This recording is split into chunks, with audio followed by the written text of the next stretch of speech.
ಎಲ್ಲರಿಗೂ ವಂದನೆಗಳು. ಈ ದಿನ ನಾನು ಸಚ್ಚರಿತ್ರೆಯ 7ನೇ ಅಧ್ಯಾಯವನ್ನು ಓದೋದಕ್ಕೆ ಇಷ್ಟಪಡ್ತಿದ್ದೀನಿ. ಈಗ ನೋಡೋಣ. ಅದ್ಭುತ ಅವತಾರ, ಸಾಯಿಬಾಬಾರವರ ನಡತೆ, ಅವರ ಯೋಗಾಧ್ಯಾಯನ, ಕುಷ್ಠರೋಗಿ ಭಕ್ತನ ಸೇವೆ, ಕುಮಾರ ಕಾಪರ್ಡೆ ಅವರಿಗೆ ಪ್ಲೇಗ್, ಪಂಢರಾಪುರಕ್ಕೆ ಪ್ರಯಾಣ.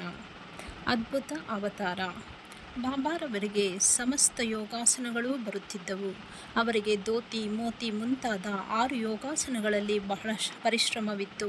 3 ಅಂಗುಲ ಅಗಲ, 22 1/2 ಅಡಿ ಉದ್ದದ ಬಟ್ಟೆಯಿಂದ ಉದರವನ್ನು ಶುದ್ಧಿ ಮಾಡುವುದಕ್ಕೆ ಧೋತಿ ಎಂದು ಕರೆಯುತ್ತಾರೆ. ಖಂಡಯೋಗದಲ್ಲಿಯೂ ಅವರು ಪ್ರವೀಣರಾಗಿದ್ದರು. ಕೈಕಾಲುಗಳನ್ನು ಬೇರ್ಪಡಿಸಿ ಪುನಃ ಸೇರಿಸಿಕೊಳ್ಳುವ ಯೋಗ ಸಾಧನೆಗೆ ಖಂಡಯೋಗವೆಂದು ಕರೆಯುತ್ತಾರೆ. ಬಾಬಾರವರನ್ನು ನಾವು ಹಿಂದೂ ಎಂದು ಭಾವಿಸುವುದಾದರೆ ಯವನರಂತೆ ಕಾಣುತ್ತಿದ್ದರು. ಅವರು ಹಿಂದುವೋ ಅಥವಾ ಮಹಮ್ಮದೀಯರೋ ಎಂಬುದು ಯಾರಿಗೂ ಸರಿಯಾಗಿ ತಿಳಿದಿರಲಿಲ್ಲ. ಹಿಂದೂಗಳ ಹಬ್ಬವಾದ ಶ್ರೀರಾಮನವಮಿಯನ್ನು ಹೇಗೆ ಆಚರಿಸಲೊಪ್ಪಿದರೋ ಅದೇ ರೀತಿ ಮಹಮ್ಮದೀಯರ ಚಂದನದ ಮೆರವಣಿಗೆಗೂ ಸಹ ಒಪ್ಪಿಗೆ ನೀಡಿದ್ದರು. ಮಲ್ಲಯುದ್ಧವನ್ನು ಪ್ರೋತ್ಸಾಹಿಸಿ ಬಹುಮಾನ ನೀಡುತ್ತಿದ್ದರು. ಗೋಕುಲಾಷ್ಟಮಿಯ ದಿನ ಗೋಪಾಲಕಾಲ ಸಮಾರಂಭವನ್ನು ನಡೆಸಲೊಪ್ಪಿದ್ದರು. ಇದು ಮತ್ತು ಈದ್ ಮೊದಲಾದ ಹಬ್ಬಗಳಲ್ಲಿ ಮಹಮ್ಮದೀಯರು ತಮ್ಮ ಮಸೀದಿಯಲ್ಲಿ ನಮಾಜು ಮಾಡಲು ಒಪ್ಪಿದ್ದರು. ಮೊಹರಮ ಸಮಾರಂಭದಲ್ಲಿ ಮಹಮ್ಮದೀಯರು ಮಸೀದಿಯಲ್ಲಿ ತಾಜಾ ಕಟ್ಟಲು ಸಲಹೆ ನೀಡಿದ್ದರು. ಸಲಹೆ ನೀಡಲು ಕೇಳಿದ್ದಕ್ಕೆ ಅದಕ್ಕೂ ಸಮ್ಮತಿ ಇತ್ತಿದ್ದರು. ನಾವು ಅವರನ್ನು ಮಹಮ್ಮದೀಯರೆಂದು ಕರೆಯುವುದಾದರೆ ಅವರು ಕಿವಿಗಳನ್ನು ಚುಚ್ಚಿಸಿಕೊಂಡಿದ್ದರು. ಹಿಂದುವೆಂದು ಕರೆಯುವುದಾದರೆ ಅವರು ಯಾವಾಗಲೂ ಮಸೀದಿಯಲ್ಲಿ ವಾಸವಾಗಿದ್ದರು. ಮಹಮ್ಮದೀಯರೆನ್ನುವುದಾದರೆ ಮಹಮ್ಮದೀಯ ಸಂಪ್ರದಾಯಕ್ಕೆ ವಿರುದ್ಧವಾಗಿ ಯಾವಾಗಲೂ ಪವಿತ್ರ ದೋಣಿಯಲ್ಲಿ ಅಗ್ನಿ ಉರಿಸುತ್ತಿದ್ದರು. ಶಂಖ ಊದುವುದು, ಗಂಟೆ ಬಾರಿಸುವುದು, ಭಜನೆ ಮಾಡುವುದು, ಅಗ್ನಿಕುಂಡದಲ್ಲಿ ಹೋಮ, ಅನ್ನ, ಅರ್ಘ್ಯ ಬಿಡುವುದು ಇವೇ ಮೊದಲಾದ ಆಚರಣೆಗಳು ಅವರಲ್ಲಿದ್ದವು. ಮಹಮ್ಮದೀಯರೆನ್ನುವುದಾದರೆ ಅನೇಕ ಬ್ರಾಹ್ಮಣರು, ಅಗ್ನಿಹೋತ್ರಿಗಳು ತಮ್ಮ ಆಚಾರವನ್ನು ಬದಿಗಿಟ್ಟು ಅವರ ಪಾದಸೇವೆ ಮಾಡುತ್ತಿದ್ದರು. ಅವರನ್ನು ಪ್ರಶ್ನಿಸಲು ಹೋದ ಕೆಲವರು ಮೂಕರಂತೆ ನಿಂತು ಬಿಡುತ್ತಿದ್ದರು. ಅವರ ದರ್ಶನದಿಂದ ದಿಗ್ಭ್ರಾಂತರಾಗುತ್ತಿದ್ದರು. ಆದುದರಿಂದ ಸಾಯಿಬಾಬಾ ರವರು ಹಿಂದುವೋ ಅಥವಾ ಮಹಮ್ಮದೀಯರು ಎಂಬುದನ್ನು ಖಂಡಿತವಾಗಿ ನಿರ್ಧರಿಸಲು ಸಾಧ್ಯವೇ ಇಲ್ಲ. ಪರಮಾತ್ಮನಲ್ಲಿ ಐಕ್ಯರಾದ ಬಾಬಾ ಅವರಿಗೆ ಜಾತಿ ಮತದ ಭೇದ ಭಾವ ಇರಲಿಲ್ಲ. ಸರ್ವ ಮತದವರನ್ನೂ ಸಕಲ ಚರಾಚರಗಳನ್ನೂ ಅವರು ಒಂದೇ ಎಂದು ಭಾವಿಸಿದ್ದರು. ಇಂತಹ ಒಂದು ಉದಾತ್ತವಾದ, ಏಕೈಕವಾದ, ಅತ್ಯಾಶ್ಚರ್ಯಕರವಾದ ಅವತಾರ ಪುರುಷರು ಶ್ರೀ ಸಾಯಿಬಾಬಾ. ಪೂರ್ವಜನ್ಮದ ಸುಕೃತ ಫಲದಿಂದ ಮಾತ್ರವೇ ನನಗೆ ಅವರ ಸೇವೆ ಮಾಡುವ ಯೋಗ ದೊರೆಯಿತು. ನನ್ನ ಆನಂದಕ್ಕೆ ಪಾರವೇ ಇರಲಿಲ್ಲ. ಬಾಬಾ ಅವರು ಅನಂತವಾದ ಆನಂದ ಸ್ಮೃತಿಯುಳ್ಳವರಾಗಿದ್ದರು. ಅವರ ಶ್ರೇಷ್ಠತೆಯನ್ನು ಮತ್ತು ಏಕೈಕ ಸ್ವಭಾವವನ್ನು ಪೂರ್ಣವಾಗಿ ವರ್ಣಿಸಲು ಸಾಧ್ಯವೇ ಇಲ್ಲ. ಅನೇಕ ಸಾಧು ಸಂತರುಗಳು ಮೋಕ್ಷ ಮಾರ್ಗದ ಮರ್ಮವನ್ನು ತಿಳಿಯಲು ಬಾಬಾರವರ ಕಡೆಗೆ ಬರುತ್ತಿದ್ದರು. ಅವರು ಸರ್ವರೊಡನೆಯೂ ಕಲೆತು ಸಂಭಾಷಣೆ ಮಾಡಿ ಸೂಕ್ತ ರೀತಿಯ ಸಲಹೆಗಳನ್ನು ನೀಡುತ್ತಿದ್ದರು. ಯಾವಾಗಲೂ ದೇವರು ದೊಡ್ಡವನು ಎಂದು ಹೇಳುತ್ತಿದ್ದರು. ಶ್ರೀಮಂತನಾಗಲಿ ಬಡವನಾಗಲಿ ಎಲ್ಲರಿಗೂ ಒಂದೇ ಥರದ ಮರ್ಯಾದೆ ಸಲ್ಲುತ್ತಿತ್ತು. ಅವರಿಗೆ ಪ್ರಪಂಚದ ಆಗುಹೋಗುಗಳೆಲ್ಲವೂ ತಿಳಿದಿದ್ದವು. ಅವರು ಜ್ಞಾನದ ಗಣಿಯಾಗಿದ್ದರು. ಆದರೂ ಏನೂ ತಿಳಿಯದವರಂತೆ ಕಾಣುತ್ತಿದ್ದರು.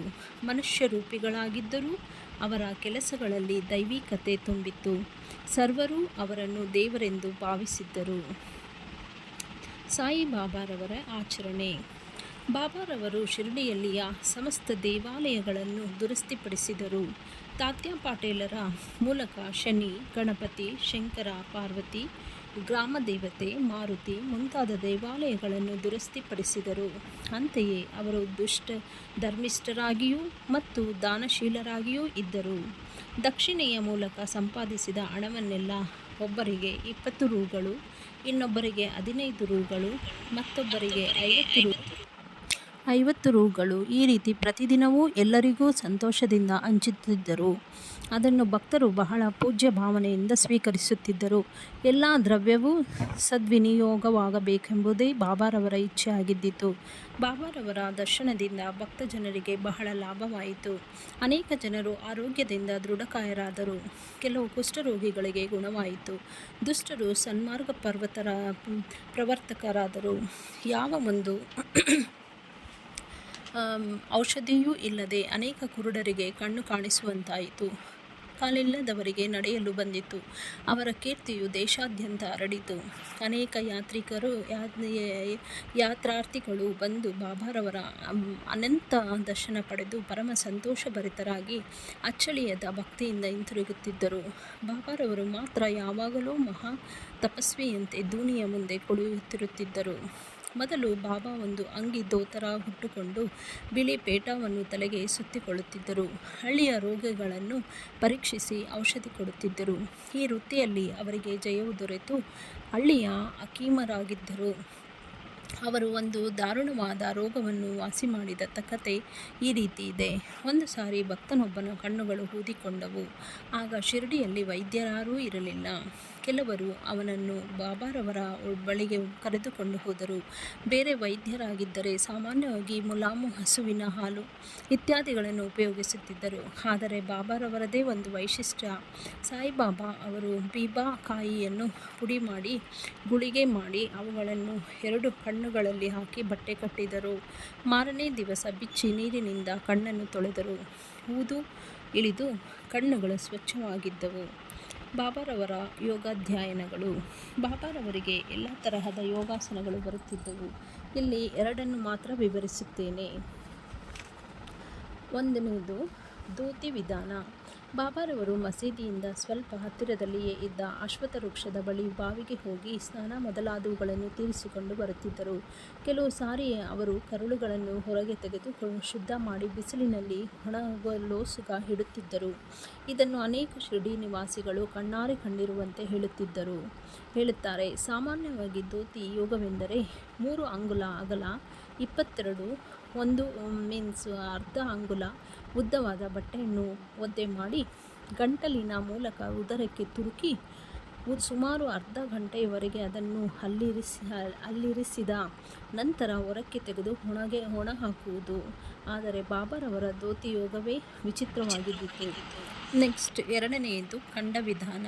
ಈ ಯೋಗ ಸಾಧನೆಯಲ್ಲಿ ಬಾಬಾರವರು ಕೈಕಾಲುಗಳನ್ನು ದೇಹದಿಂದ ಬೇರ್ಪಡಿಸಿ ಬೇರೆ ಬೇರೆ ಕಡೆಗೆ ಇಡುತ್ತಿದ್ದರು. ಒಂದು ಸಾರಿ ಅವರು ಈ ಯೋಗ ಸಾಧನೆಯಲ್ಲಿ ನಿರತರಾಗಿದ್ದಾಗ ಒಬ್ಬನು ಇದನ್ನು ನೋಡಿ ಆಶ್ಚರ್ಯಗೊಂಡನು. ಬಾಬಾರವರನ್ನು ಯಾರೋ ಕೊಲೆ ಮಾಡಿದ್ದಾರೆ ಎಂದು ಭಾವಿಸಿ ಹಳ್ಳಿಯವರಿಗೆ ಈ ಸಂಗತಿ ತಿಳಿಸಬೇಕೆಂದು ನಿಶ್ಚಯಿಸಿಕೊಂಡನು. ನಂತರ ಈ ವಿಷಯವನ್ನು ತಿಳಿಸಿದರೆ ತನ್ನ ಮೇಲೆಯೇ ಅಪವಾದ ಬರಬಹುದು ಎಂದು ಭಾವಿಸಿ ಭೀತಿಯಿಂದ ಸುಮ್ಮನಾದನು.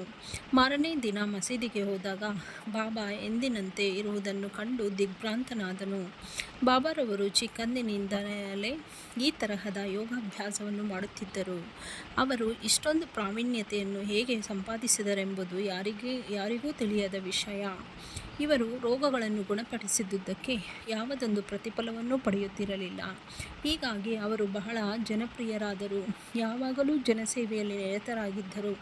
ಈ ಕೆಳಗಿನ ಕಥೆಯಿಂದ ಬಾಬಾರವರ ಸರ್ವಜ್ಞತ್ವ ಮತ್ತು ದಯೆ ವೇದ್ಯವಾಗುತ್ತದೆ. ಸರ್ವಜ್ಞ ಮತ್ತು ದಯೆ. ಅಂದು ದೀಪಾವಳಿ ಹಬ್ಬ. ಬಾಬಾರವರು ಎಂದಿನಂತೆ ಧೂನಿಯ ಮುಂದೆ ಕುಳಿತು ಕಾಯಿಸಿಕೊಳ್ಳುತ್ತಿದ್ದರು.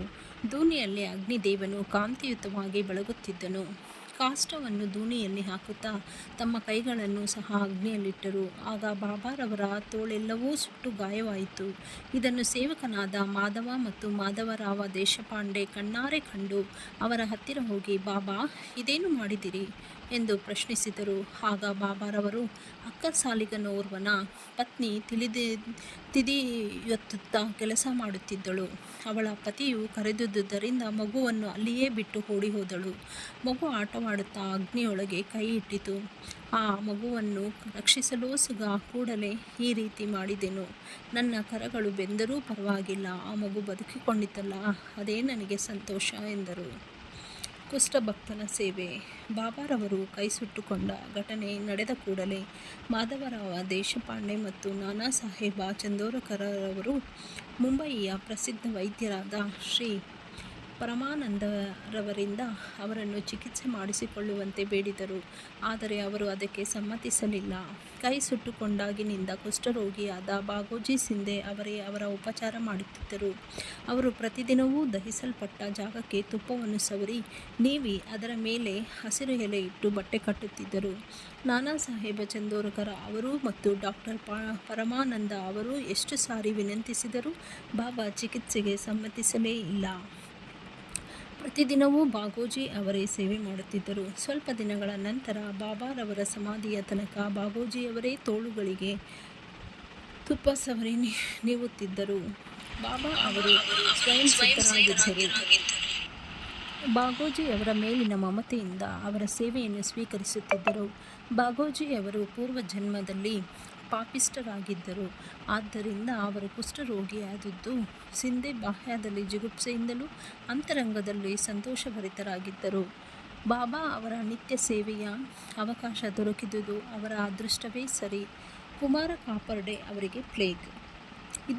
ಇದೊಂದು ಬಾಬಾರವರ ಅತ್ಯಾಶ್ಚರ್ಯಕರವಾದ ಲೀಲೆ. ದಾದಾ ಸಾಹೇಬ ಅವರ ಧರ್ಮಪತ್ನಿ ಶ್ರೀಮತಿ ಕಾಪರ್ಡೆಯವರು ಕೆಲವು ದಿನಗಳ ಕಾಲ ತಮ್ಮ ಮಗನೊಂದಿಗೆ ಶಿರಡಿಯಲ್ಲಿ ತಂಗಿದ್ದರು. ಅವನಿಗೆ ಮೊದಮೊದಲು ಜ್ವರ ಬಂದು ಬ್ಯೂಬೋನಿಕ್ ಪ್ಲೇಗ್ ಅಂಟಿಕೊಂಡಿತು. ತಾಯಿಯಾದ ಶ್ರೀಮತಿ ಕಾಪರ್ಡೆಯವರು ಬಹಳ ಹೆದರಿಕೊಂಡು ಕಂಗೆಟ್ಟರು. ಅವರು ಅಮರಾವತಿಗೆ ಹಿಂದಿರುಗಲು ಸುಧಾ ಬಾಬಾರವರ ಅಪ್ಪಣೆ ಪಡೆಯಲು ಬಂದು ಈ ವಿಷಯವನ್ನು ತಿಳಿಸಿದರು.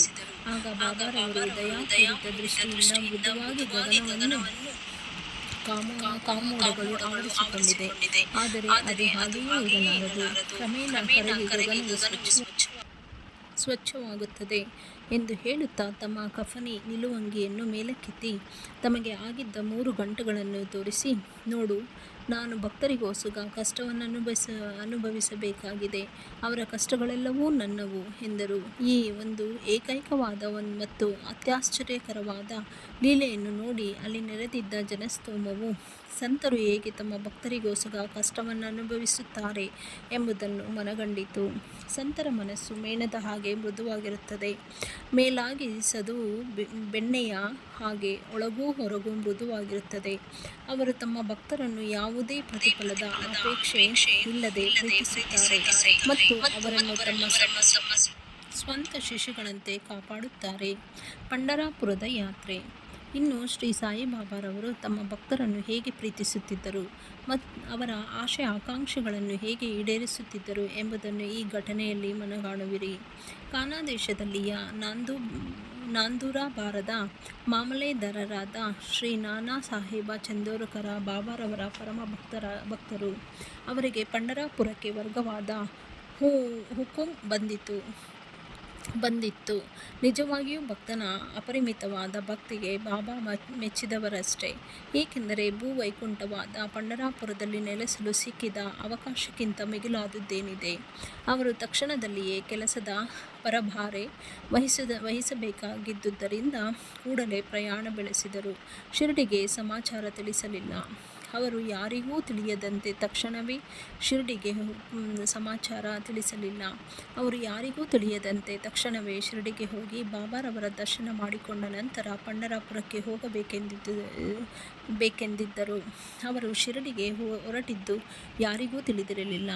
ಆದರೆ ಸರ್ವವ್ಯಾಪಿಯೂ ಅಂತರ್ಯಾಮಿಯೂ ಆದ ಶ್ರೀ ಸಾಯಿಬಾಬಾರವರಿಗೆ ತಿಳಿಯದಿರುವುದೇನಿದೆ. ನಾನಾ ಸಾಹೇಬರು ಶಿರಡಿಗೆ ಸ್ವಲ್ಪ ದೂರದಲ್ಲಿಯೇ ಇದ್ದ ನಿಮಂಗಾಂವ ಸಮೀಪಿಸುತ್ತಿದ್ದ ತಕ್ಷಣದಲ್ಲಿಯೇ ಬಾಬಾರವರು ತಮ್ಮ ಜ್ಞಾನ ದೃಷ್ಟಿಯಿಂದ ಅದನ್ನು ಅರಿತು ಮಸೀದಿಯಲ್ಲಿ ಮಹಲ್ಸಾ ಪತಿ ಮತ್ತು ಇತರರೊಡನೆ ಸಂಭಾಷಿಸುತ್ತಿರುವಾಗ ತಕ್ಷಣವೇ ಪಂಢರಾಪುರದ ಬಾಗಿಲು ತೆರೆದಿದೆ. ಈಗ ನಾವೆಲ್ಲರೂ ಭಜನೆ ಮಾಡೋಣ ಎಂದರು. ಅನಂತರ ನಾನು ನನ್ನ ದೇವರ ವಾಸಸ್ಥಾನವಾದ ಪಂಢರಾಪುರಕ್ಕೆ ಹೋಗಿ ನೆಲೆಸುವೆ ಎಂದು ಭಜನೆಯನ್ನಾರಂಭಿಸಿದರು. ಭಕ್ತರೆಲ್ಲರೂ ಜೊತೆಗೂಡಿ ಭಜನೆ ಮಾಡಲು ಆರಂಭ ಮಾಡಿದರು. ನಾನಾ ಸಾಹೇಬರು ಕುಟುಂಬ ಸಮೇತ ಬಂದು ಬಾಬಾರವರಿಗೆ ನಮಸ್ಕರಿಸಿ ಪಂಢರಾಪುರಕ್ಕೆ ತಾವು ನನ್ನೊಡನೆ ಬರಬೇಕು ಎಂದು ಪ್ರಾರ್ಥಿಸಿದರು. ಆ ಆಮಂತ್ರಣ ಅನವಶ್ಯಕವಾಗಿತ್ತು. ಏಕೆಂದರೆ ಬಾಬಾರವರು ಈ ಹಿಂದೆಯೇ ಪಂಢರಾಪುರಕ್ಕೆ ಹೋಗುವ ಇಚ್ಛೆಯಿಂದ ಭಜನೆಯನ್ನಾರಂಭಿಸಿದ್ದರಷ್ಟೇ. ಬಾಬಾರವರು ಇದನ್ನು ಕೇಳಿದ ನಾನಾ ಸಾಹೇಬರ ಮನಸ್ಸು ಕರಗಿ ಅವರು ಬಾಬಾರವರ ಪಾದಾರ ವಿಂದಗಳಿಗೆ ಅನಂತರ ಅವರ ಆಶೀರ್ವಾದ ಊದಿ ತೆಗೆದುಕೊಂಡು ಪಂಢರಾಪುರಕ್ಕೆ ಪ್ರಯಾಣ ಬೆಳೆಸಿದರು. ಶ್ರೀ ಸಾಯಿ ಪ್ರಣಾಮ. ಎಲ್ಲರಿಗೂ ವಂದನೆಗಳು.